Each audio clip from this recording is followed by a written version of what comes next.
Tai va, pradėjau auginti šitus grybus, pradėjau jais domėtis. Jie yra tokie kaip maisto Ferraris.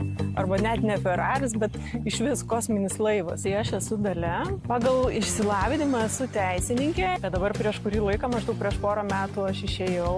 Pati uždariau duris visas. Pati pradėjusi auginti šitakius, pradėjau domėtis, kas yra tie funkciniai grybai. Tai maistas, kuris pagerina žmogaus organizmo tam tikras savybės. Turi labai kažkokias tokią stipresnę teigiamą įtaką. Dažnai negali išskirti net kažkokios vienos savybės, to vieno grybo vienos savybės, nes jų yra visa puokštė. Sako, tai čia olandiškus grybukus augini? Sakau, ne, bet gera idėja gal. Šitą pelkę mes įsirengėm patys, suradome šią vietą ir supratom, kad čia bus šitakiam geriausia. Tai šitoje pelkėje yra dabar čia apie 1000 rąstų. O šiaip auginti šitakius man labai patinka.